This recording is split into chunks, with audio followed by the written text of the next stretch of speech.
que habíamos visto sobre el discriminante. Entonces decíamos que el discriminante de una base, y aquí les estaba haciendo énfasis en que nosotros definimos el discriminante para una base, pero en realidad no hay nada, salvo en los resultados, que me impide, digamos, no hay nada en la definición que me impida definir el discriminante para un conjunto de n elementos, ¿no? O sea, la definición de discriminante la podría haber hecho para un conjunto de n elementos. Lo que sí es cierto es que algunos resultados que les he presentado y los que vamos a ver, pues necesito yo que sea una base, ¿no? En particular. Pero yo podría exceder la definición a un conjunto arbitrario de elementos. Entonces vamos a considerar, vamos a estar trabajando con expresiones separables, y nuevamente les repito, si ustedes no están familiarizados con expresiones separables, pueden pensar que es un campo de característica cero, o bien un campo finito. Pero la característica importante, o de las más importantes de las expresiones separables, es que, por ejemplo, el polinomio mínimo de cada uno de los elementos en L tiene a todas sus raíces distintas, ¿no? Esa es una de las características de las expresiones separables. Y la otra forma de verlo es que el número de encajes, estamos pensando en extensiones finitas, ¿verdad? Que el número de encajes de L a la cerradura algebraica de K es igual al grado de la extensión. Es decir, el grado de separabilidad, lo que se llama como grado de separabilidad, es decir, el número de encajes que tiene L a la cerradura algebraica de K, el número de encajes sobre K, es exactamente igual al grado de la extensión. Posiblemente la forma más fácil de pensar en extensiones separables es pensando en que todos los elementos son separables, y eso es justamente que todos los elementos tienen la característica de que su polinomio mínimo tiene todas sus raíces distintas. ¿De acuerdo? Entonces es una de las muchas. Entonces les digo, los campos de característica cero y los campos finitos siempre son separables, y si ustedes no se sienten familiarizados, entonces nuevamente pueden pensar en esta situación. Entonces el discriminante de una base de una extensión separable lo habíamos definido como el determinante de esta matriz, ¿verdad? De sigma i alfa j elevado al cuadrado, donde los sigmas i's justamente recorren a todos los encajes, ¿no? Que tiene los k encajes de L sobre K bar, es decir, los encajes de K álgebra. Recuerden que los encajes aquí son a los que me dejan fijo al campo base K, ¿verdad? O sea, son encajes de K espacios vectoriales, pero también que respetan la multiplicación, entonces de K álgebra. Ok, alternativamente, vemos que el discriminante se podía calcular de otras formas. Una de las formas en las que vimos cómo calcular el discriminante de esta base era como el determinante de la traza o de la matriz formada por las trazas, ¿no? En la entrada IJ voy a poner la traza de L sobre K de alfa I por alfa J, ¿no? Estoy variando la multiplicación de las matrices. Entonces, para esto utilizábamos el determinante de Van de Moor, y de hecho algunos de ustedes expuso cómo calcularlos, ¿no? Cómo ver qué era esto. También teníamos que en el caso de que yo tenga una base de tipo 1 alfa cuadrado alfa L menos 1, es decir, como dado por las potencias de un solo elemento, que tengo una base de ese tipo, entonces teníamos que el discriminante de esa base justamente era igual al producto sobre los i distintos de j de alfa i menos alfa j al cuadrado, ¿sí? Este producto también se puede expresar como el producto con los i distintos de j simplemente de alfa i por alfa j menos alfa j, posiblemente multiplicado por el menos 1 a una potencia para hacer el ajuste con el signo cuando cambio de signo, ¿verdad? O sea, entonces ven que en algún momento, si yo intercambio alfa i y alfa j, aparecerá en el producto sobre las i distintos de j, nada más que el signo va a aparecer ahí modificado. Se podría haber escrito también. Entonces es importante ver que en este caso, como la extensión es separable, ¿verdad? Este producto de los alfa i siempre son distintos de los alfa j. Bueno, perdón, en este caso, bueno, es una cosa importante decirlo, no en el caso de las raíces, no tiene que ver con la separabilidad, sino que este producto o el discriminante es distinto de cero porque los alfa i son distintos de los alfa j, ¿no? ¿De acuerdo? Hay un caso en donde sí voy a tener que considerar esta situación, pero digamos que aquí se ve que aquí, digamos, en esta expresión, sí queda reflejada de alguna manera el hecho de que los alfas sí son distintos de los alfa j, porque los alfas, las potencias de alfa son distintas, y si yo hubiera definido el discriminante para un conjunto arbitrario de elementos, y si yo tuviera elementos repetidos, entonces aquí tendría como una situación rarita, porque a lo mejor me daba cero el producto. De hecho, eso es lo que sucede en general. De hecho, hay un resultadito que yo no lo estoy viendo, pero hay un resultadito que me va a decir que un conjunto de elementos va a ser linealmente independiente, entonces su discriminante va a ser distinto de cero, ¿no? Y también, ok, bueno, ahorita que lo necesitemos lo vamos a mencionar nuevamente. Y entonces, si aquí, perdón, Exactamente. Si aquí los alfa cis yo los denoto como son los conjugados simplemente de alfa, donde el sigma i está recorriendo a los distintos encajes, entonces este producto pues queda representado como el alfa y alfa. Esa es la situación, ¿no?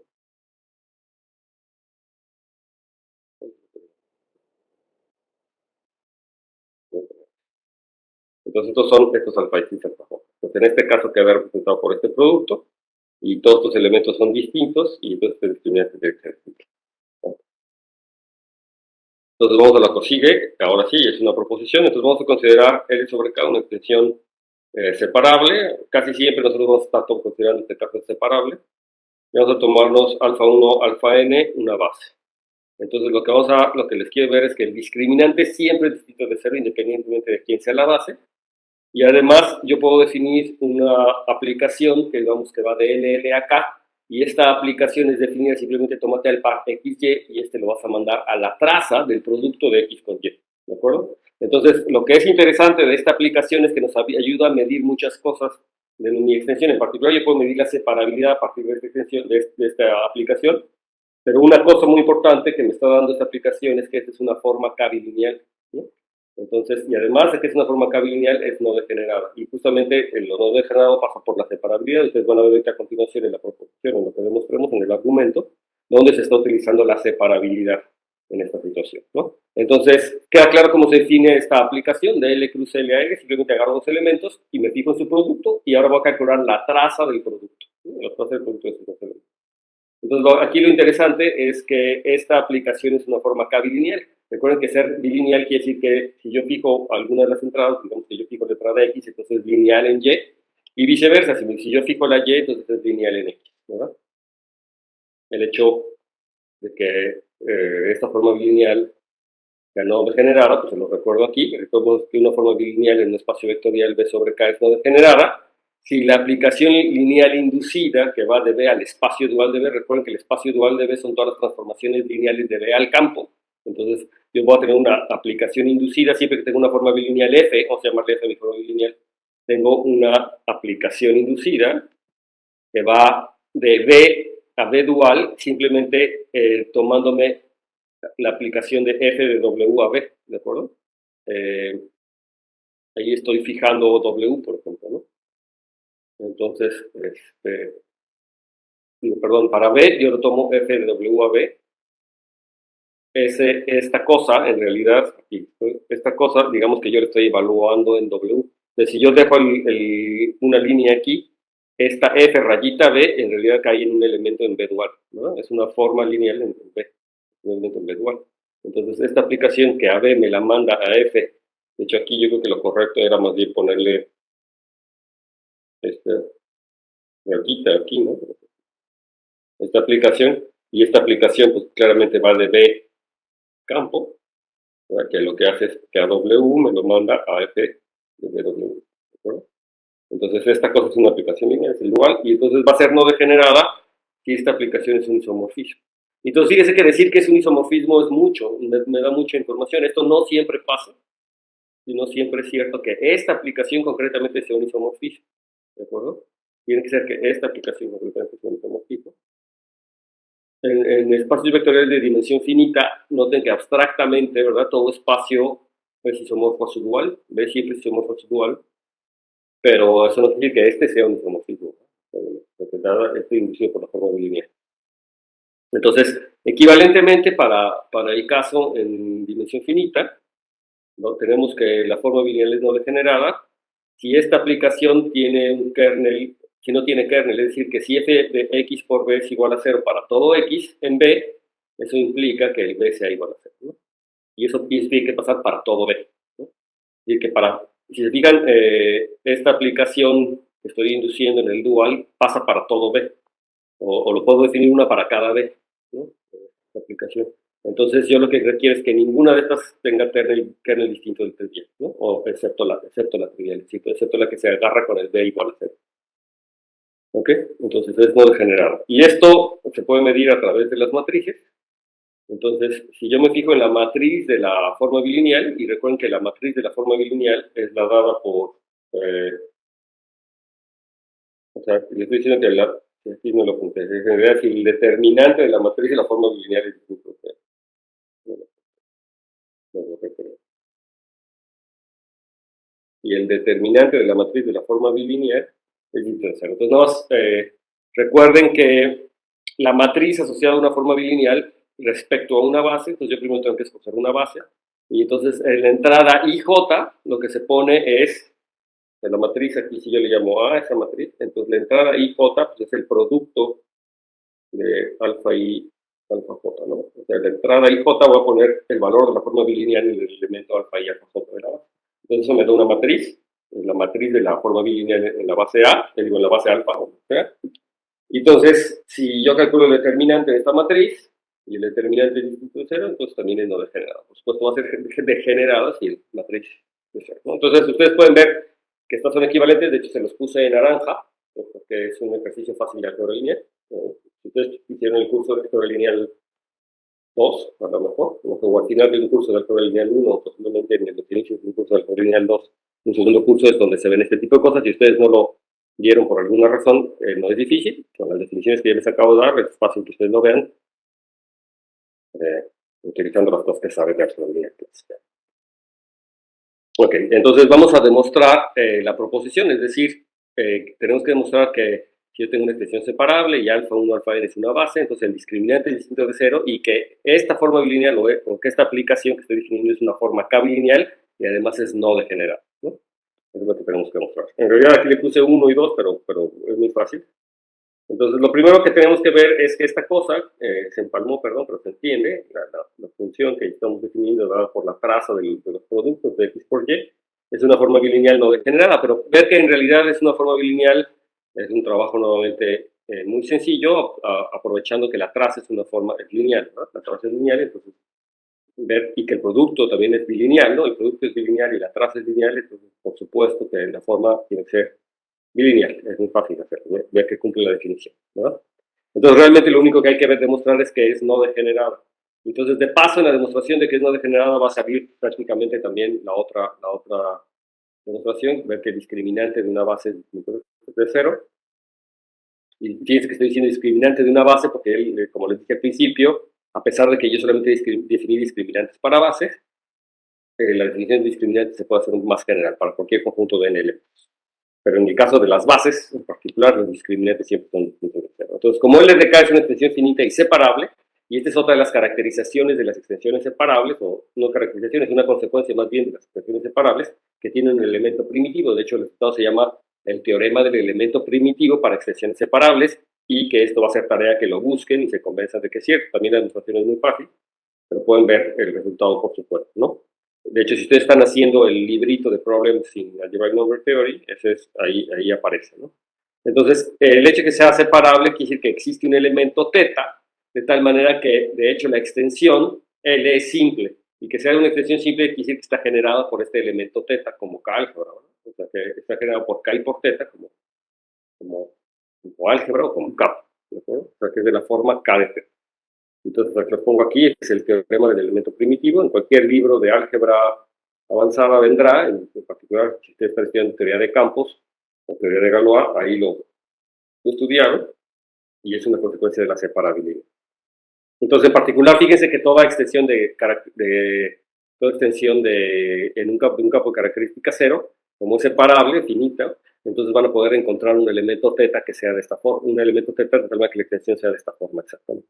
También lo pasa para campos finitos. Entonces, si recuerdan los ejercicios que habíamos hecho la vez pasada con Q, raíz de 3 y raíz de 5, Q, raíz de 3, raíz de 5, esa extensión tendría que ser una extensión simple, y ya habíamos visto que de hecho coincidía con Q de raíz de 3 más raíz de 5, ¿no? Y eso lo vamos a poder hacer en general, ¿no? No necesariamente me da la suma, es una cosa que hay que tener cuidado, ¿no?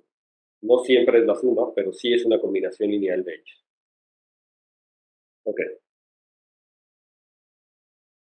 Entonces, esta es la situación, ¿no? Siempre en las extensiones separables finitas, siempre son simples, siempre son de esta forma. Y entonces, por lo tanto, voy a tener una base que es de la forma teta 1, teta al cuadrado, teta al cubo, teta a la cuarta, ¿verdad? Las extensiones de esta forma, las extensiones simples, yo me puedo tomar las potencias de teta, y todos estos elementos van a ser linealmente independientes hasta llegar al grado de la extensión, recuerda, ¿verdad? Porque ya que llego al grado de la extensión, que coincide con el grado del polinomio mínimo de teta, me fijo en el polinomio mínimo de teta, y entonces todas las potencias hasta antes del grado del polinomio mínimo tienen que ser linealmente independientes, y de hecho la extensión tiene grado exactamente el grado del polinomio mínimo, con todo lo que estuvimos trabajando al principio, ¿no?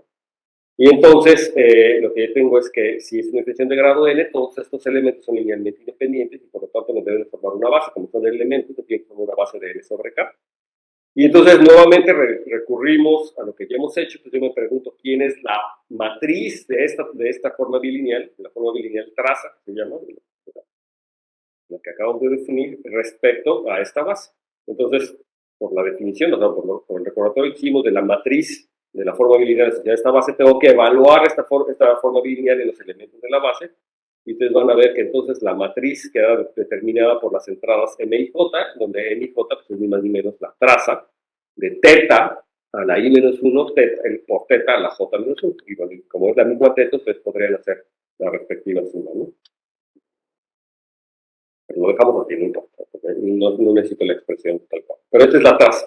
Pero entonces esto hace que el determinante de m pues, coincida ni más ni menos con el discriminante de esta base, ¿no? Por la definición o por una de las consecuencias que habíamos visto del discriminante, se podría calcular como el determinante de la matriz de las trazas, de las evaluaciones de los sigma y sigma j. Entonces, en este caso particular, o por lo que habíamos visto antes sobre el discriminante, el determinante de m coincide con el discriminante, y el discriminante en este caso es el producto de los i menor que j, teta i, teta j, al cuadrado, donde el teta i y teta j son, como antes ya habíamos visto, son los encajes, los valores de teta bajo los distintos encajes que se van al campo. Y como ustedes recuerdan, estos encajes realmente lo que me están dando son los conjugados de teta, es decir, que son las distintas raíces del polinomio mínimo de teta, ¿no? O sea, los tetas i's y tetas jotas lo que está haciendo es que están recorriendo los distintos valores, o sea, los distintos valores de las sigmas i's, que son los encajes, y eso solamente me dan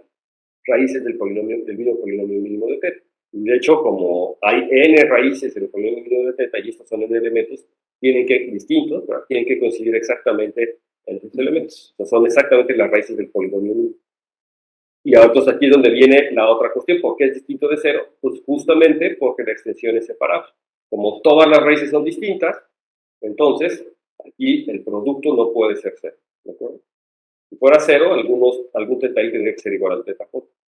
Y entonces estamos viendo, por lo tanto, que el determinante de esta matriz es distinto de cero, y eso es justamente lo que queríamos ver, ¿verdad? Digamos, al menos para esta base, el discriminante es cero, y entonces la matriz de la forma bilineal en esta base es distinto de cero. Entonces sería no degenerado. Entonces aquí surge una pregunta natural, ¿verdad? Una pregunta natural es si el discriminante es igual, por ejemplo, para distintas bases, ¿no? O más bien, ¿cómo cambia, si es que cambia, el discriminante en distintas bases, ¿no? Y es más o menos equivalente a la pregunta, ¿verdad? De si una forma bilineal no degenerada, o sea, una forma de calcular si era no degenerada era calcular el determinante de la matriz asociada en una base. Entonces, una pregunta normal es decir, bueno, ¿a poco es invariante el determinante de esto cuando yo calculo distintas bases? ¿O cómo cambia? ¿No? Entonces, acordaron el curso de cómo cambia el determinante de la matriz cuando cambio distintas bases, ¿no? De una forma lineal. Entonces, nuevamente, este es un ejercicio de álgebra lineal que no es tampoco muy complicado. Entonces, me dice que si yo me tomo dos bases de mi espacio vectorial, en particular lo vamos a enfocar en nuestro estudio, es decir, de L sobre K, pero lo podrían hacer en contra generalidad para el espacio vectorial. Y sea A la matriz de cambio de base. Entonces, eso sí lo saben de cualquier curso de lineal básica, ¿verdad? Existe una matriz de cambio de base. Entonces, la matriz de cambio de base, digamos la matriz A y J, en donde yo estoy escribiendo a los elementos de la base en una matriz como combinaciones lineales de la base en la otra. Los elementos de una base como una combinación de lineales de los elementos de la otra base. Entonces, por ejemplo, alfa J sería igual a la suma de A y J por beta I. Y entonces, el ejercicio inmediato es que el discriminante de esta base es ni más ni menos a cuadrado por el discriminante de la otra base. O sea, me está diciendo cómo cambian los discriminantes cuando cambian de base. Y ustedes me dicen, bueno, ¿quién es a y por qué aparece a cuadrado? Entonces es un real positivo. Bueno, ese A no es cualquier real positivo, es el determinante, de hecho, de la matriz de cambio de base.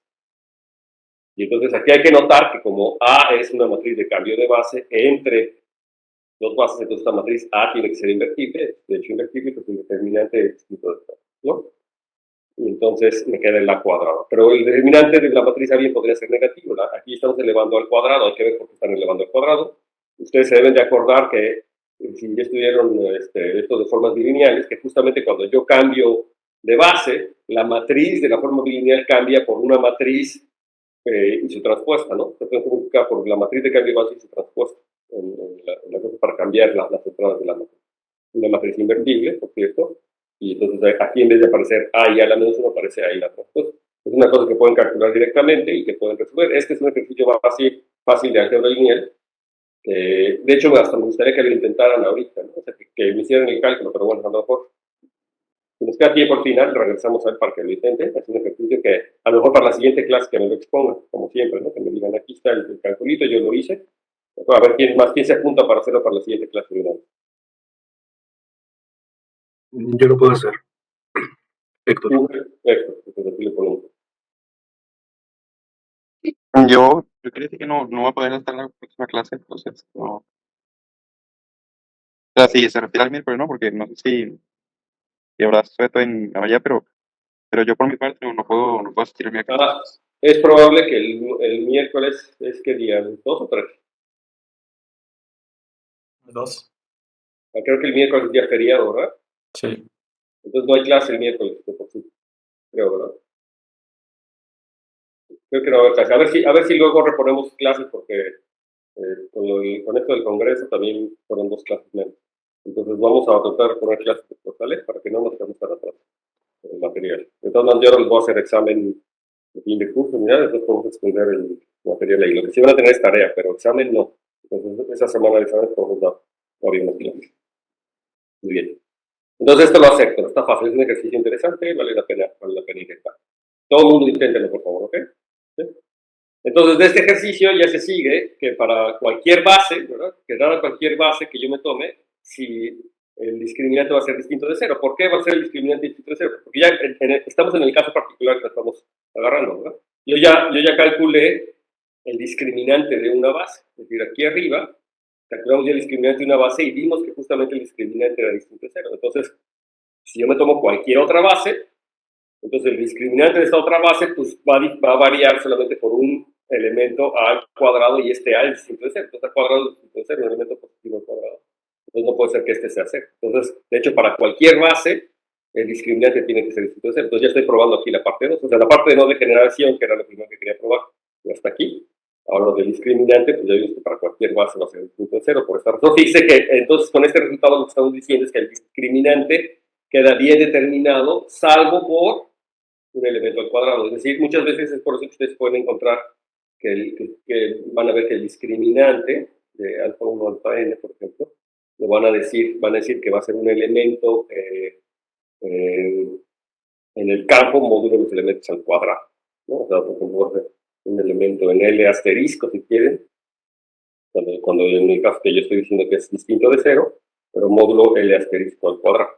A todos los elementos que son elementos elevado al cuadrado. Y entonces el discriminante queda bien definido, pero aquí en este cociente.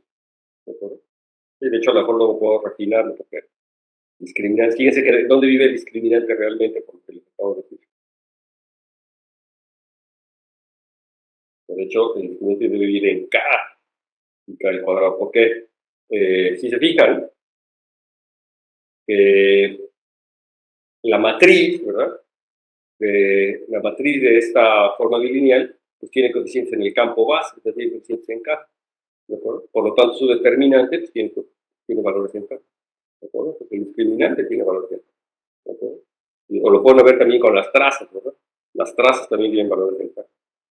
Entonces, o cualquiera de las definiciones que hayan visto, se puede ver. Ok, entonces el determinante queda bien determinado sobre los elementos al cuadrado. Y en este grupo, digamos, en K asterisco, módulo K asterisco al cuadrado. Ok. Entonces, regresando a la demostración, ya tenemos que el discriminante de cualquier base es distinto de 0. Y de hecho, yo lo que puedo ver es que la matriz de esta transformación, de esta forma bilineal en cualquier base alfa 1 alfa n, pues es ni más ni menos la matriz de trazas de alfa y alfa j.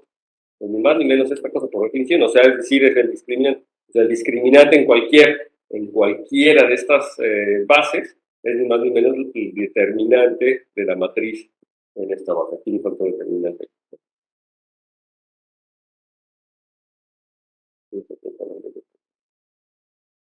Entonces, esto hubiera sido también una forma alternativa de haber definido lo que es el discriminante. Pues primero pude haberles dicho o hablado de esta transformación, de esta forma bilineal X, Y, y luego definir simplemente el discriminante como el determinante de esta matriz, o de la forma bilineal, que queda únicamente bien determinado, salvo números de cuadrado.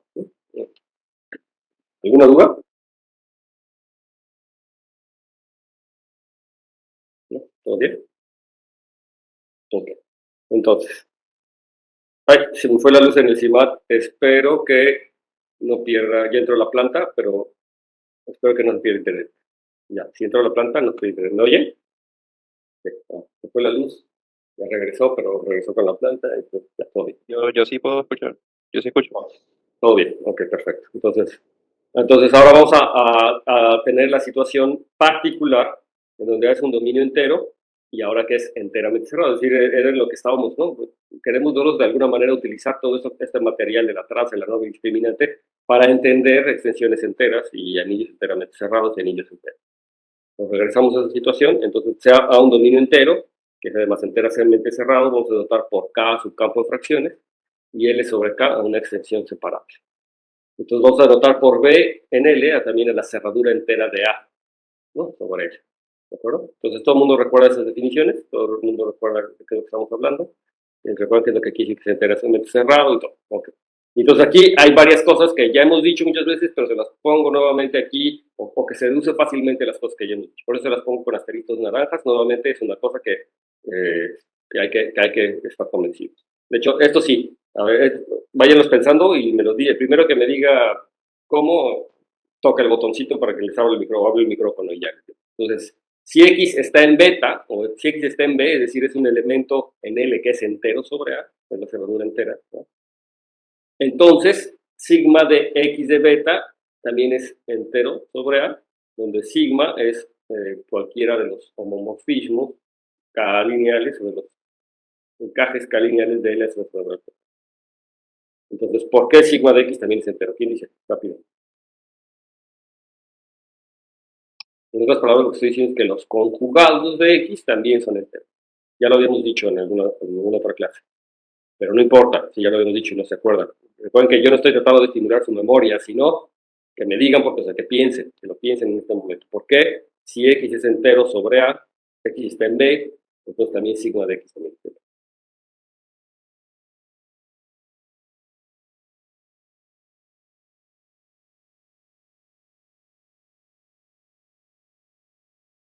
A ver, Denise.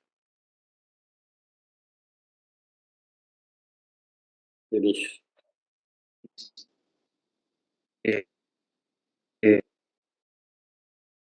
o sea, sí suena cierto, pero Es cierto. Está padre, está bien que les ponga esos acertijitos así porque son como definiciones o resultaditos que se utilizan muchísimo, ¿no?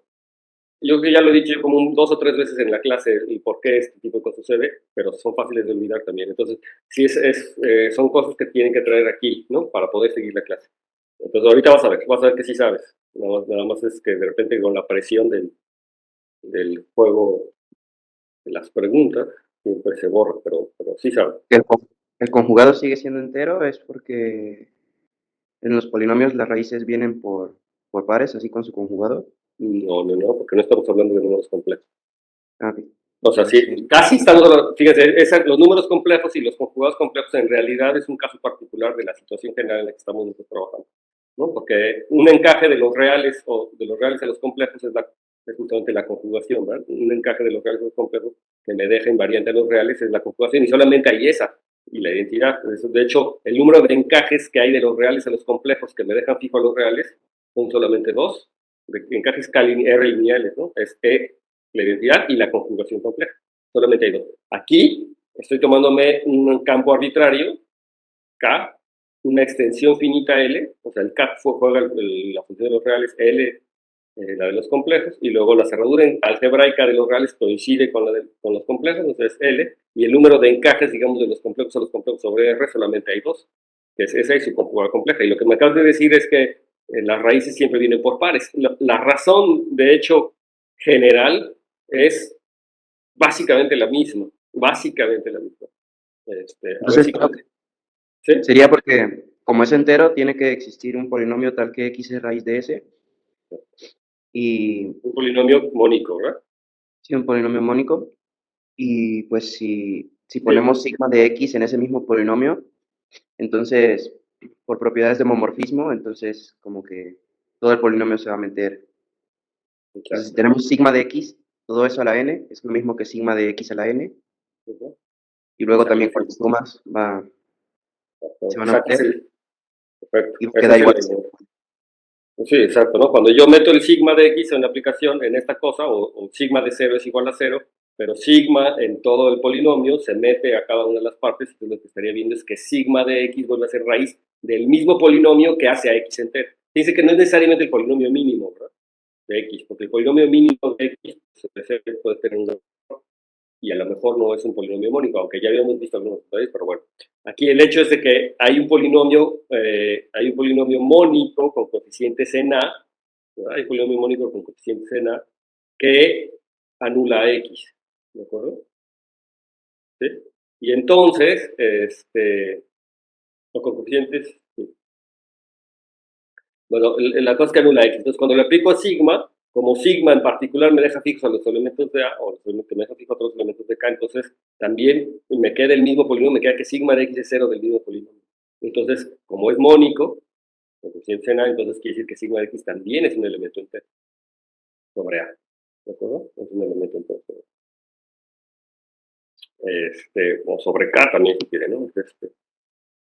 Aquí lo interesante era sobre A, ¿verdad? Porque yo quiero los elementos enteros. Bueno, entonces esa es la razón de siempre, como se acuerdan, eso ya lo habíamos dicho varias veces. Y entonces, aquí la situación es que A es enteramente cerrado. Recuerden que todos los elementos enteros, que sea A enteramente cerrado, lo que quiere es que todos los elementos enteros en K, en su campo de fracciones, son solamente los elementos de A. ¿De acuerdo? O sea que eso tiene que ser enteramente cerrado. Entonces, como A es enteramente cerrado, entonces A es igual a B intersección K. Nuevamente es algo muy, muy, muy fácil. A ver, Jonathan, que me diga por qué.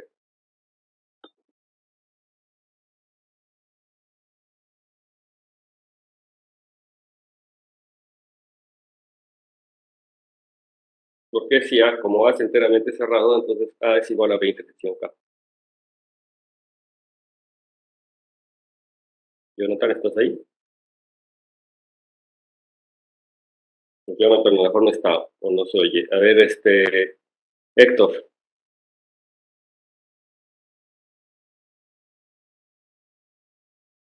háblenme porque no sé si no me hablan o no saben o no quieren contestar o qué. No, yo es que estoy pensando. Ah, bueno, con eso me basta que me digan aquí. A ver, piensa en voz alta. Bueno, lo primero que se me ocurre es que A es el conjunto de B, ¿no? O sea, porque pone que B es la cerradura entera de A, ¿no? Ujú. Entonces, A sería su conjunto de B. Entonces, tengo ah, bueno, A y K es el campo, y K es el campo de fracciones de A. Entonces tengo que A es su conjunto de B intersección K. O sea, tengo esa concepción, ¿no? Esa era la fácil, ¿no? Que A está dentro de B intersección K, pues sí, Ajá. está en B y está en K. Y la Ok. otra es que si X pertenece a B y pertenece a K, Ujú, eh, creo que, o sea, como X pertenece a B, ujú, quiere decir que existe un polinomio mónico en A que lo satisface. ujú. Y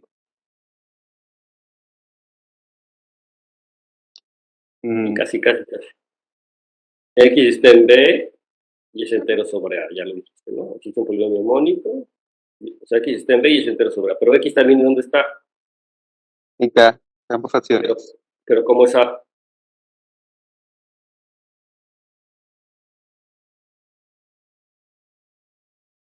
A es enteramente cerrado. ¿Qué quiere que sea enteramente cerrado? O sea que todos sus elementos son, ¿cómo se dice? Son enteros, o sea, son enteros algebraicos, ¿no? Y que sea enteramente cerrado quiere decir que todos los elementos en K que son enteros sobre A están en A. ¿No? Eso quiere decir que sea, ¿sí? O sea, que los elementos enteros de K son solamente los elementos de A. ¿De acuerdo? Eso quiere decir que sea enteramente cerrado. ¿De acuerdo? En otras palabras, que la cerradura entera de A en K es A. ¿De acuerdo? O sea, que todos los elementos que son enteros, los elementos en K que son enteros sobre A es A. No hay otra. Entonces, fíjate lo que estás diciendo. Me tomo X en B, pero que estar en B quiere decir que es entero sobre A, ¿no? Estar en B quiere decir que un polinomio mónico con estar en un elemento B que es entero sobre A. Entonces, estoy tomando un elemento que es entero sobre A, pero ese elemento está en K. O sea, estoy tomando un elemento en K que es entero sobre A, tiene que estar en A, ¿no? Por ser enteramente cerrado. ¿De acuerdo? Ah, ok, sí. ¿Sí? Entonces, ahí está. ¿Sí? ¿A todo el mundo le quedó claro? O sea, era fácil. Esto es casi tautológico, ¿no? Es decir, que es entero sobre A, que es enteramente cerrado, es básicamente esto. Okay. Y entonces, de hecho, lo que tenemos aquí es que tanto la traza de X como la norma están en A. ¿Quién me dice por qué? Eso es todavía un poquito más interesante. Yo pensé que el primero iba a ser más fácil. Ahora, este también es fácil, es una consecuencia, o sea, justamente el hecho de que A sea igual a B intersección K automáticamente me va a decir que tanto la traza como la norma están en A. ¿Quién me dice por qué? La traza de X y la norma de X están en A. Para X en B, ¿eh? ¿Me están oyendo? Se está actualizando aquí. ¿Sí? A ver, ¿quién sigue pensando en voz alta? X es entero, ¿verdad? O sea, no es un X arbitrario, X está en B. ¿De acuerdo? Entonces lo que les digo es que tanto la traza como la norma van a estar en A. Entonces, ¿qué se antoja, no? Pues se antoja utilizar esto, ¿verdad? X está en B y ahora la traza ¿qué onda? ¿Qué me puedes decir de la traza? Si X está en B, entonces la traza, ¿qué onda? O sea, la traza sería la suma de una base y esa base son elementos en L, ¿no? Ajá, nada más que no es una base, ¿no? La traza no es la Perdón, suma de elementos, es una base. o sea, perdón, me refería a los coeficientes, mejor dicho, que están en K. Eso sí, que la traza está en K, está bien. Ok, la traza está en K porque es una traza de una matriz con coeficientes en K, entonces está en K. Entonces ya me dijiste, ok, perfecto, la traza está en K. Ahora, ¿qué otra cosa quieres ver? Mm, me faltaría ver que esto está en B, ¿no? Para ver Nos gustaría ver que la traza esté en B. Si X está en B, la traza está en B, ¿verdad? O sea que, en otras palabras, que si X es un entero sobre A, entonces la traza también. Y la pregunta es, ¿para qué les habré dicho lo de arriba, no? No, pero pues podemos usar la caracterización, ¿no?, de la traza como la suma de los morfismos. Exacto, Y eso pues ya te dice que todo tiene que estar en B. exacto. Y que es un anillo, ¿verdad? Ajá. Para empezar, que ves un anillo y habíamos visto que la traza era la suma de todos estos elementos. Pero por justamente el punto número 1 le estoy diciendo que si X está en B, entonces sigma de X también está en B. Y como es un anillo, entonces la suma de todos estos, que es un número finito, pues vuelve a estar en B. Entonces, la traza de un elemento que es la suma de todos estos, es suma de elementos en B, por lo tanto está en B. ¿De acuerdo? ¿Sí? ¿Les queda claro? Jonathan? Sí, Y la norma, ¿y qué pasa con la norma? Pues lo mismo porque en vez de suma es producto. Exacto. Entonces, tanto la traza como la norma están en B, pero yo les dije que estaban en A. ¿Cómo les veo que están en A? Ah, porque, bueno, pero me acuerdo que al principio que hemos visto cuando la extensión era separable, lo podíamos relacionar con un polinomio ahí, y la traza y la norma eran como el coeficiente, el A1 y el AN, ¿no? Y estar en K. Están en K, eso ya lo hemos dicho, pero ¿por qué están en A? Pues por la intersección, ¿no? Ah, porque es un entero, ¿verdad? Es un elemento entero, o sea, es un elemento en B que además está en K, y porque A es enteramente cerrado. Noten que si A no fuera enteramente cerrado, no podría concluir directamente eso, ¿no? Como es está enteramente cerrado, como todos los elementos enteros en L, que además están en K, son nada más los de A, entonces tanto la traza como la norma están en A, ¿de acuerdo? Porque estos son enteros que están en K, pero también están en B, o sea, son enteros. Y entonces esto automáticamente me dice que está en A, ¿ok? Entonces la traza y la norma están en A, es una cosa importante. Y ahora, otra propiedad importante es que si X es una unidad en B, sí, solamente sí, la norma es una unidad en A. A ver, rápido, ¿quién me dice? Porque te estoy dando clase, Yuri, a menos de que sea excesivamente importante, te puedo contestar. Sí. Ok. Entonces,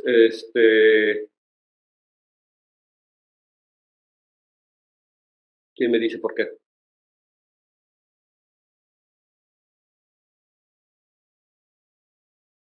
X es una unidad, sí, solamente sí, la norma es una unidad en A.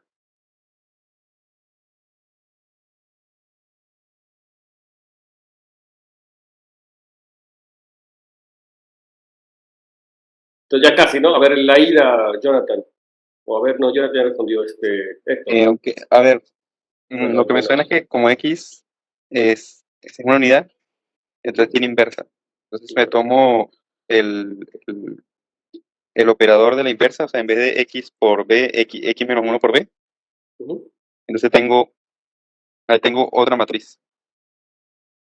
Entonces, me suena que si saco el determinante, o sea, sé que lo estoy haciendo en mi cabeza, pero me suena que si saco el determinante como el determinante, el producto Déjame, sale, o sea, es más fácil, ahí te va hint, es más fácil utilizando la propiedad multiplicativa de la norma. Y lo anterior, por supuesto. Dice que la traza y la norma están en A. ¿Cómo? O sea, es más fácil, no te tienes que ir a la definición de la norma, ni nada. Simplemente utiliza que la norma tiene propiedades interesantes, ¿verdad? No, la norma, ¿qué propiedad tiene? Es multiplicativa la norma, ¿de acuerdo? Ah, pero yo, es que creo que justamente lo que está diciendo, ¿no? O sea, si se saca esas dos matrices, el determinante el producto de esas dos matrices es como el determinante del producto. Entonces, y el determinante del producto es como el determinante de las normas, en este caso. Sí, Me suena que suena si sale esa propiedad. pero es demasiado, o sea, es mucho. O sea, lo que te digo es, a ver, si tú ya sabes que la norma es multiplicativa, vamos a asumir que ya sabes que la norma es multiplicativa, entonces con eso basta. Es decir, es lo único que requiere. Ok, a ver, si multiplicativa, entonces me da que la norma de X o la norma de X a la menos 1 me da la norma de 1. Ujú. Y la norma de 1 es el determinante de la identidad, que es 1. Entonces, sí sería, sí sería una unidad. Tendría que ser una unidad.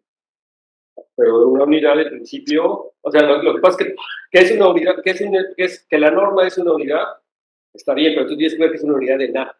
O sea, no nada más es que es una unidad, o sea, es una unidad de K, en todo caso, ¿no? Lo que es Ah, invertible. pero si X es una unidad de B, es una unidad de B, en particular está en B, entonces por lo de arriba la norma de X está en A. O sea, el hecho de que X sea invertible en B, quiere decir que existe un elemento en B, X', de tal manera que X por X' es 1, ¿verdad? Pero la cosa es que X' está en B. Entonces la norma de X' está en A. Y la norma de X' es justamente el inverso de la norma de X, porque la porque es multiplicativo, entonces la norma de X por X' es la norma de 1, que es 1, es lo mismo que la norma de X' por la norma de X.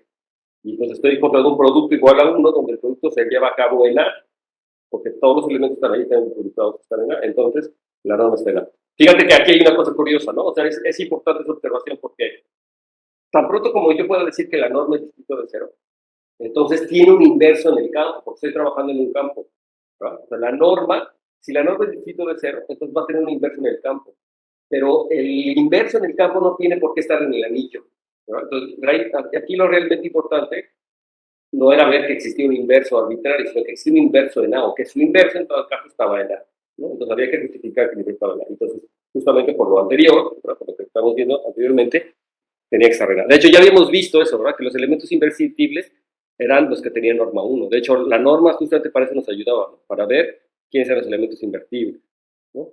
Entonces, aquí no está diciendo más, ¿no? No está hablando de los elementos enteros, ¿no? Pues un elemento que está en B asterisco es una unidad en B asterisco y solamente si la norma. Ahora, ustedes ahorita me acaban de dar solamente la ida. El regreso, ¿cómo iría? Ahora vamos a suponer que la norma de un elemento que X que está en B, o que está en B asterisco, resulta estar en A asterisco. Entonces, lo que yo quisiera, no, la norma de un elemento X en B está en asterisco. Entonces hay que mostrar que X estaba en B asterisco, o sea, que era una unidad.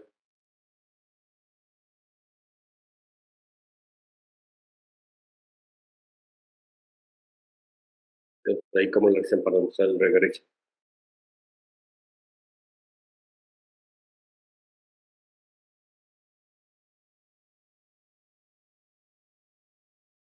A ver, Jorge. Acuérdense que los quiero ir pensando en voz alta. O sea, no importa si no tienen la idea de si no está bien, pero hay que pensar en voz alta. Si a alguien más se le ocurre o piensa en una situación, pues también.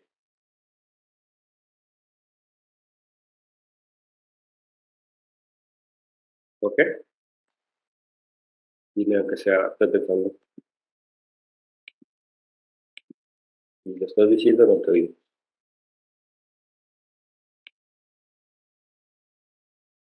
¿No, Jorge? Te veo moverte, pero no te oigo. A ver, entonces, no te oigo. Creo que no te oímos. Quizá por qué. A ver, Pedro. Hola, hola. Sí, perfecto, te oigo. Listo, perdón. Ya, Jorge. Okay. Sí, estaba diciendo que la norma en asterisco, pues es unidad, entonces existe una y, tal que la norma por y es igual a 1. Exacto. Entonces se me ocurre, pero no sabría cómo, quizás crear un elemento en B asterisco, tal que su norma sea y. Pero no sabría cómo. Y aquí hay que utilizar que A está dentro de B, ¿verdad? Y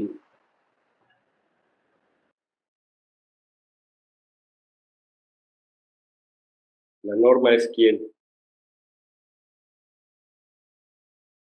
¿Quién es la norma de X? La multiplicación de los morfismos evaluados en X. Y uno de esos morfismos, ¿quién tiene que ser? La identidad. La identidad. Entonces, en ese producto, ¿quién aparece? X misma, ¿no? Aparece X mismo, ¿verdad? Claro. ¿Ya viste? Pues lo que está diciendo Jorge aquí, pues existe un Y, ¿verdad? Un Y, tal que por la norma de X era 1, ¿no? Y eso es con Y está en el asterisco, ¿no? Porque es una unidad, ¿de acuerdo? Pero esta N, pues se escribe como el producto de los conjugados, ¿no? Con todos los conjugados.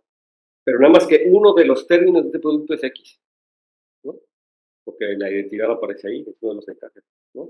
Entonces, aquí lo que realmente voy a tener es Y por el producto de sigma de X, pero aquí déjenme tomarlo prima por X, un burrito, donde el prima lo único que está diciendo, de hecho, el prima debería poner el producto, prima por X, donde ese prima lo único que me está diciendo es que estoy multiplicando todos excepto la identidad, ¿no? Y ahora este elemento, pues llámenle Y prima, entonces Y prima por X es igual a 1, ¿no? Porque ahí aparece la identidad.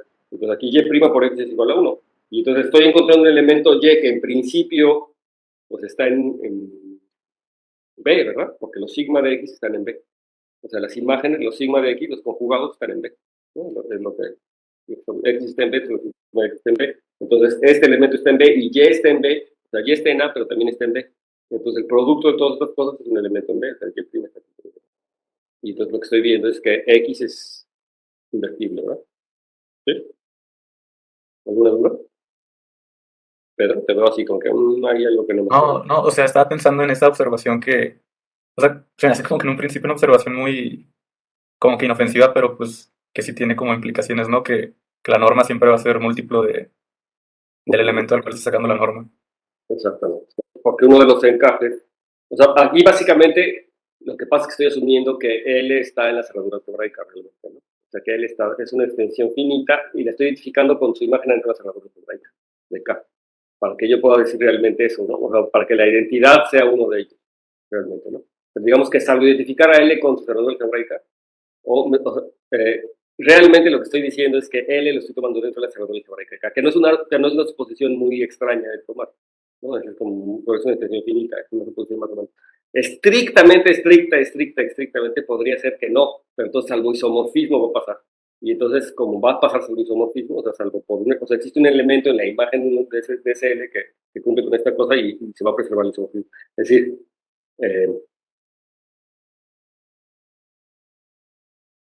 sí se puede, ¿no? Digamos, pero no hay daño en suponer, digamos, que estoy en la cerradura algebraica.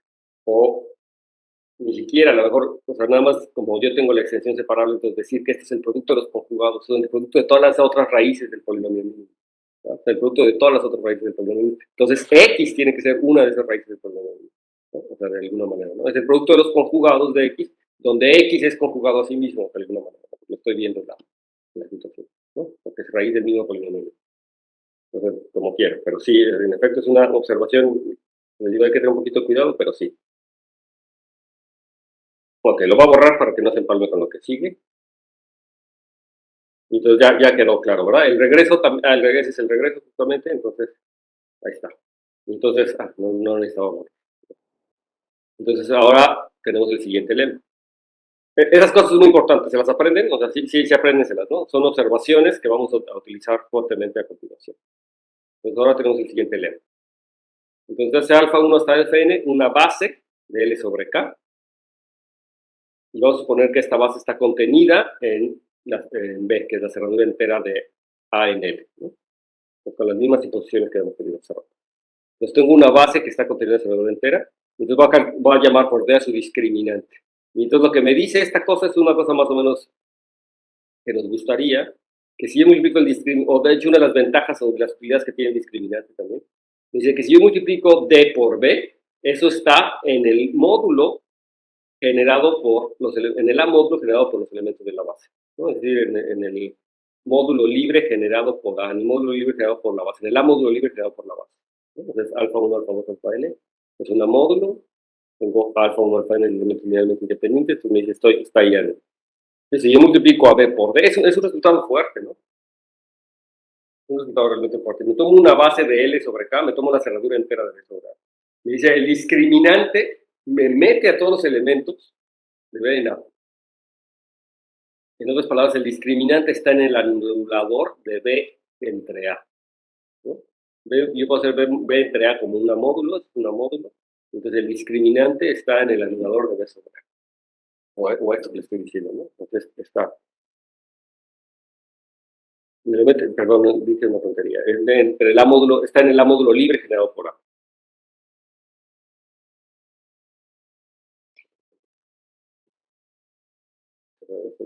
Ok. Y entonces va la demostración. Entonces me voy a tomar un elemento alfa en beta. Y entonces lo que yo sí sé es que existen elementos en K, ¿verdad? Porque alfa 1, alfa 2 es una base, de tal manera que ese alfa se escribe como una combinación lineal de los elementos de la base, ¿no? En donde los alfas, los A y I están en el campo K, en el campo base. Ahora, para cada, esto lo puedo hacer para cada I, ¿no? Para cada I yo puedo hacer el producto de la forma bilineal alfa I por alfa, donde la forma bilineal es la forma bilineal traza, con la que estamos trabajando. Entonces yo hago el producto de ese elemento de la base con este alfa que nos está dando. Entonces la pregunta es qué es lo que está pasando. Bueno, como sucede siempre con las transformaciones lineales, las formas bilineales, cuando este tipo de cosas, pues como es bilineal, entonces yo puedo distribuir, puedo usar particular, sacar la suma y sacar los escalares de la forma bilineal, y reemplazo y simplemente me queda que es la traza, ¿verdad? Me queda la suma de las AJ de las trazas de L sobre K de alfa I por alfa J. Fíjese lo que me queda ahí adentro, ¿verdad? La traza de multiplicación de los elementos de la base. Y entonces, lo que tenemos que recordar es que el producto de la forma bilineal alfa I por alfa J, que es la traza de alfa I alfa J, está en A, ¿de acuerdo? Ese es un elemento que está en A por las cosas que vimos anteriormente, ¿no? ¿Por qué? Pues simplemente porque la base alfa I y alfa J están en B, por lo tanto el producto de alfa I por alfa J está en B. Entonces, cuando yo tengo la traza de un elemento en B, pues lo que tengo es un elemento en A, ¿verdad? Entonces, justamente ahí necesitábamos todo lo que habíamos hecho anteriormente. Entonces, lo que yo voy a hacer ahora es considerar el sistema, ¿no? La matriz, o voy a poner todo esto en matrices, lo escribo en términos de matrices, pues me queda que todos estos valores que se obtienen de la forma bilineal de hacerlos el producto con la base, el producto punto si quieren, el producto con la base, realmente es multiplicar una matriz por el vector ahí A1, A2, A3, A4 hasta N que yo estoy obteniendo, digamos, por los coeficientes de alfa en la base alfa J. Donde ¿quién es esa matriz alfa? Y esa matriz A, pues simplemente es la matriz de la base o la matriz de las trazas de alfa y alfa J, por lo que acabamos de escribir aquí arriba, ¿verdad? Me queda esta matriz multiplicada por este vector, ¿de acuerdo? Estos valores, me queda que es la matriz A de las trazas en alfa y alfa J multiplicado por el vector de coordenadas. ¿Sí? Me queda que esta situación. Bien, pero recordar que la matriz A, que es esta, y como es el discriminante, ¿verdad? O el determinante, que es el discriminante de esta matriz, que es distinto de cero. Entonces, por lo tanto, esta matriz A es invertible en el campo. Es invertible en el campo, tiene inversa en el campo. De hecho, yo sé exactamente quién es la inversa. Me da esta ecuación, pero la inversa es 1 entre D, o sea, 1 entre el determinante, que en este caso es el discriminante, por la matriz adjunta, o lo que se llama la adjunta, que no es la adjunta del operador, la matriz asterisco. ¿Sí? ¿Se recuerdan eso? ¿No? La inversa es esta matriz adjunta entre el determinante, ¿no? Y ahora el determinante puedo dividir porque el D es distinto de 0, es el determinante de esta matriz, que es el discriminante, es distinto de 0. Pero lo que es interesante de notar es que la matriz A asterisco es una matriz con coeficientes en A, ¿de acuerdo? Recuerda que la matriz A asterisco, lo que se llama la matriz adjunta, es la formada por los menores, ¿va? Son los determinantes de los menores, ¿no? ¿Sí? Por algún signo, ¿sí? Es la matriz de cofactores, digamos, ¿no? Es y ahora eso lo estoy dividiendo entre determinante, pero esta matriz tiene coeficientes en A, porque son determinantes, las entradas son determinantes de matrices, de la matriz con coeficientes en A, a través de esta matriz A. Todos estos están en A, por lo mismo que acabamos de ver por aquí, ¿no? Todos estos están en A. Alfa y alfa J es una base en D, entonces alfa y alfa J tiene. Entonces todo esto está en A. Entonces fíjense que esta es una matriz con coeficientes en A dividido por un elemento D, por el discriminante D. Entonces eso ya me está diciendo algo sobre los coeficientes. Me dice en particular que cada uno de estos coeficientes es un elemento en A dividido por D. ¿De acuerdo? Cada uno de estos coeficientes es un elemento en A dividido por D. ¿Sí les queda claro?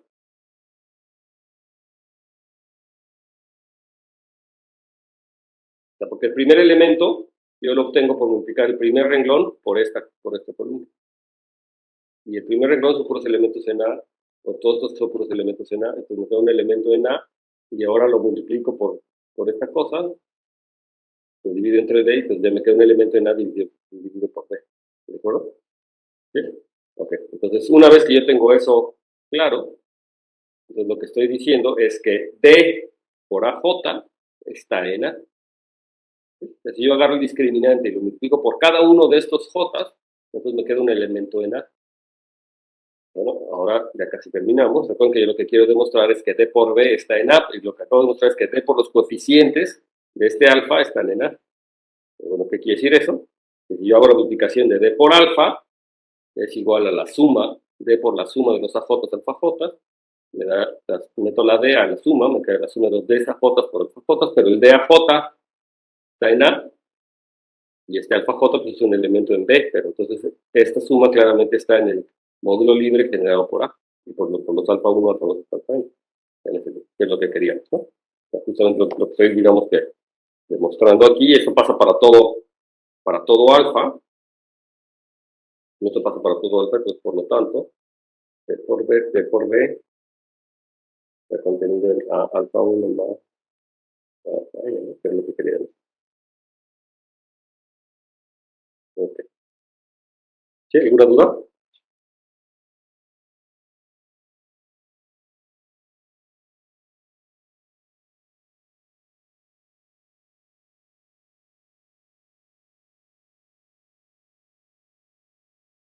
Pues ahora vamos a la siguiente definición. Entonces, vamos a definir lo que es una base entera. Fíjense que aquí, en esta proposición, ¿qué es lo que pasó? Yo tomé una base de elementos en beta, de tal manera que lo que me está diciendo es que yo multiplico D por beta, entonces ya me queda en el A módulo libre generado por A, ¿no? Entonces, y me queda como contenido, ¿no? Aquí una pregunta interesante sería como ¿cuándo yo voy a tener la igualdad? No necesariamente se tiene la igualdad. Entonces, como ¿qué condiciones yo podría tener la igualdad de que D por beta sea el A módulo, una módulo libre, generado por 2 alfa 1, alfa 2, alfa n, ¿no? ¿Sí? De hecho, una pregunta más interesante sería cuando B es un A módulo libre, ¿no? Cuando el B mismo es un A módulo libre, ¿no? O sea, que está generado por alfa 1, alfa 2, alfa n elementos en B, de tal manera que todo elemento en B se puede escribir con una combinación lineal con coeficientes en A de estos elementos alfa 1, alfa n. Y eso es la definición, eso es lo que nos define o que nos lleva a definir lo que es una base entera. Entonces, una base entera de beta sobre A o de B sobre A o una A base de B es un sistema de generadores, un sistema de elementos W1 hasta Wn en B que generan a todos los elementos de B como una módulo, ¿no? Es decir, que todo elemento de B puede ser escrito como una suma de estos elementos multiplicados por elementos en A, ¿no? Una combinación ¿de acuerdo? Entonces, si existiera uno de estas cosas, vamos a decir que ese sistema es una base entera de B sobre A. Por supuesto, como te acabo de decir, no siempre existen bases enteras. Pero lo que sí podemos decir son varias cosas. Entonces, que si yo tengo una base entera de B sobre A, entonces esa casa, de hecho, también es una base de L sobre K. ¿No? Toda base entera de B sobre A también es una base de L sobre K. ¿Quién me diría por qué? También. Se lo pongo en naranja porque es un sitio fácil a decir también, así de manera hablada. Si yo tengo una base de B sobre A, entonces también es una base de L sobre A. Aquí la observación que yo les pido que tomen en cuenta es que, de hecho, el campo de fracciones de B es L, ¿de acuerdo? ¿De acuerdo? Y de hecho habíamos visto que B era también enteramente cerrado, pero habíamos visto que de hecho B, los elementos de B, los elementos de L se podían escribir de una forma muy particular en términos de B y de A, ¿de acuerdo? Todos los elementos de L se escriben como un cociente de un elemento en B y un elemento en A, ¿de acuerdo? Entonces ya gracias a eso yo digo que entonces pueden demostrar que toda base de B sobre A es una base de L sobre K, ¿ok? Toda base entera, o sea, toda base de B sobre A es una base de L sobre K. A ver, ahora sí, ¿quién me falta? Aquí, Héctor.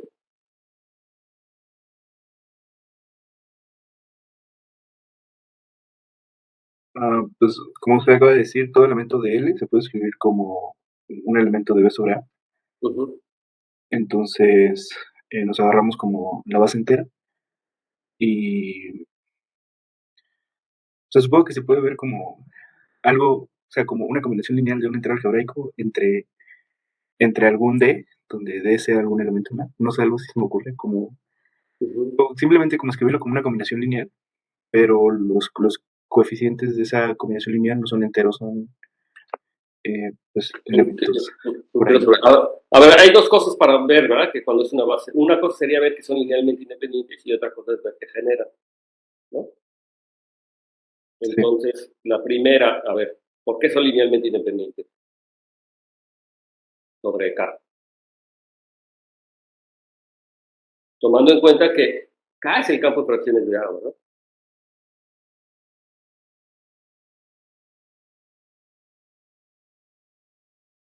O, sí,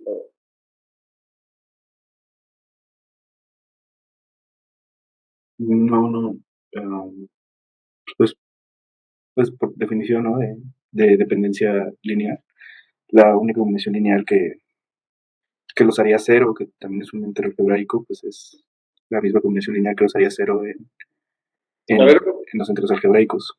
más o menos, pero a ver, una cosa que la Forrer debería de enfatizar es ver que este N es ni más ni menos el grado de la expresión, ¿no? Pero no es cualquier N tampoco, ¿no? O sea, tengo n elementos en B, de tal manera que todo elemento de B puede ser escrito de forma única como otra cosa. Y ese n tiene que ser sin más ni menos el grado de extensión, aunque eso se puede deducir.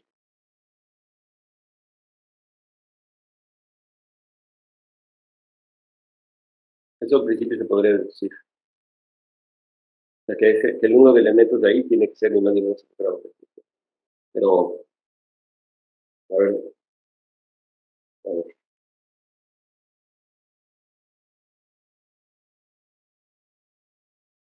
Déjame poner esto en papel. Es que esto sí, en efecto, no puede ser parte de la definición porque Porque de hecho se puede deducir, se puede demostrar que cualquier base entera tiene n elementos donde n es igual al grado. Y justamente una de las razones es esta, ¿verdad? Eso forman una base también de L sobre K. ¿Sí? Entonces tendría que ser linealmente independiente y general.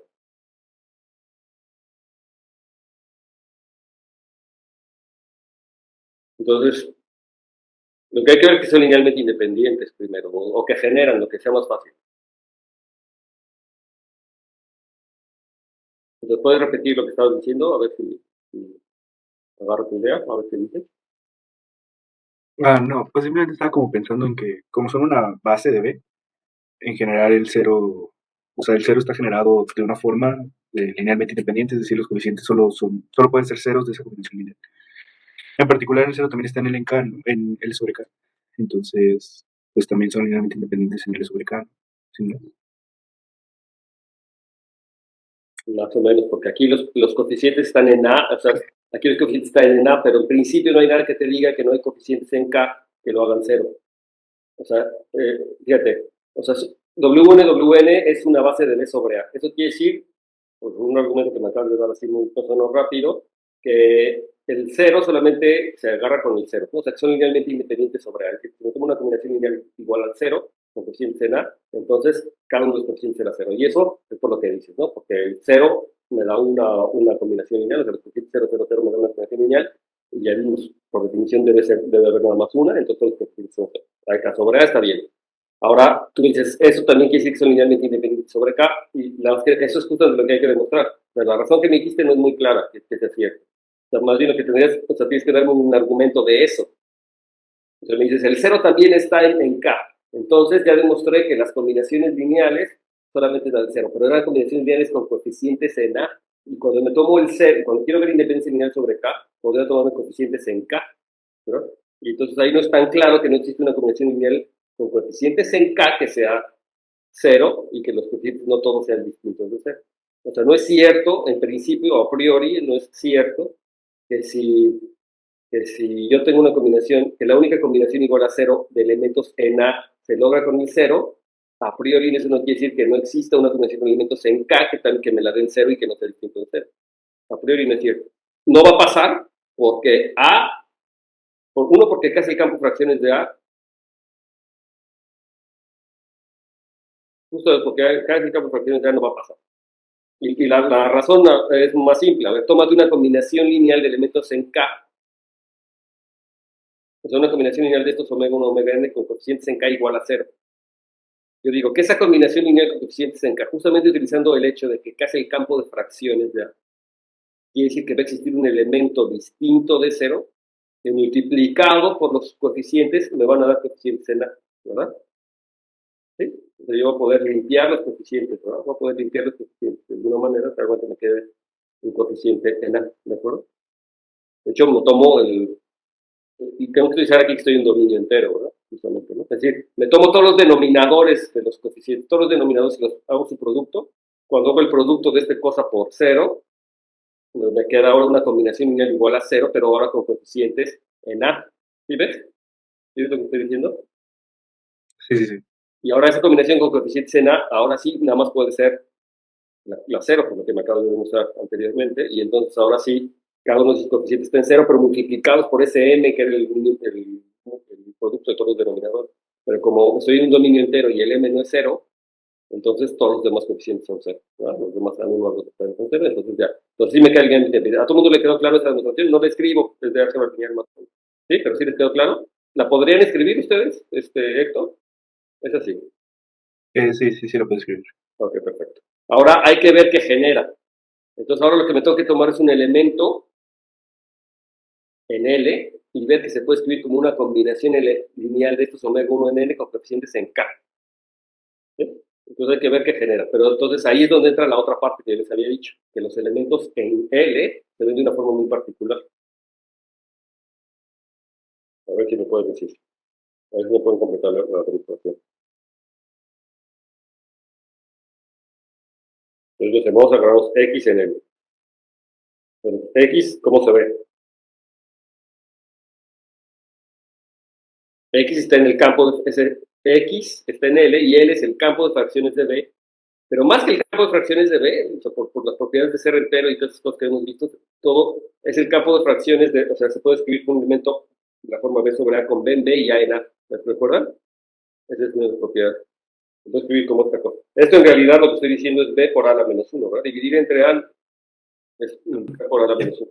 Yo tengo una duda ahí, pues se me hace que estoy como que omitiendo algo, pero ¿de dónde dedujimos que L es las fracciones de B? A eso lo demostramos en algún momento de la vida. Es decir, Ok. cuando vimos que era la cerradura entera, o sea, cuando B era la cerradura entera de A, entonces demostramos que B era parte, es una de las primeras cosas que hicimos, de hecho. De hecho, que L es el campo de fracciones de B, pero de hecho, que todo elemento de L se escribe como un cociente de un elemento en B con un elemento en A. O sea, es un poquito más que eso, ¿no? Eso, eso está en de las cosas que vimos cuando empezamos a ver cerradura entera. No son de las propiedades de la cerradura entera. No es tan difícil demostrarlo, nuevamente tomando un polinomio mínimo, es un ejercicio. Pero ese es el hecho, que se puede escribir como B sobre A, es decir, como B por A a la menos 1. Y ahora la ventaja es que A está en A, ¿no? Y por lo tanto A a la menos 1 está en A. Ese es un elemento en A. Y entonces ahora sí B se puede escribir como una combinación lineal de estas cosas, lo multiplico por A a la menos 1 y entonces tengo una combinación lineal de X con coeficiente en A. ¿De acuerdo? ¿Sí? Bien, ¿no? Ya de aquí queda fácil, porque entonces B lo escribo como esto, ¿sí? Y ya lo multiplico por A a la menos 1, y entonces ya me queda una combinación lineal de X, exactamente, con los objetos generan, ¿de acuerdo? De hecho, con cocientes en K, ¿no? Porque me quedaría un A por un A a la menos 1, ese A a la menos 1, perdón, les dije aquí una cosa que no es cierto, el A a la menos 1 está en K, o sea, estoy dividiendo entre A, entonces A a la menos 1 está en K, no está en A necesariamente, es el inverso en K. El inverso. A es un anillo que está dentro de un campo, entonces todo elemento en A tiene un inverso, pero si el inverso está en K, no tiene por qué estar en A. En A no tiene todos los inversos, está en K, pero no importa, cuando B lo escribo como una combinación lineal de como esta, entonces cuando multiplico en A menos 1 estoy dividiendo entre A, entonces los coeficientes me quedan en K, entonces estoy obteniendo una combinación lineal en K del elemento X, y entonces dice que genera, entonces ya es una base. ¿Sí? ¿De acuerdo? Entonces eso demuestra este punto. Toda base entera de B sobre A es una base entera, es una base de L sobre K. El regreso no es cierto. ¿No? El regreso justamente no es cierto. No es cierto que yo me tomo una base de L sobre K. Pues para empezar no tiene que estar en B los elementos de la base. Pero incluso si me tomo una base de L sobre K donde los elementos de la base están en B, eso no quiere decir que ese conjuntito sea una base entera, no necesariamente una base entera. De hecho, la primera cosa que demostramos hace ratito era que existía un elemento D, tal manera que D por B estaba en el módulo creado por esa. O sea, en principio no tiene por qué ser igual. De hecho, se puede demostrar que no siempre es el caso, ¿no? Hay situaciones muy particulares en donde sí va a ser el caso, pero no siempre es el caso. Entonces aquí ya no sé qué se empalmó. Básicamente vemos esto, ¿no? Entonces, en particular, lo que les estoy diciendo es que toda base entera tiene n elementos, donde n es justamente de aquí se deduce, ¿no? Donde n es el grado de la extensión. ¿Sí? Yo no tengo que suponer que tengo n elementos. Porque por la demostración que acabo de hacer es un conjunto que genera y es linealmente independiente, es una base. Entonces, por lo tanto, todas las bases enteras tienen necesariamente tantos elementos como el grado de la extensión. Entonces, otro resultadito ahí interesante. Y acabamos, nada más déjenme acabar con esta cosa para que cerrar la idea, y ya nos vamos. Y en otras palabras, ya me voy, ¿eh?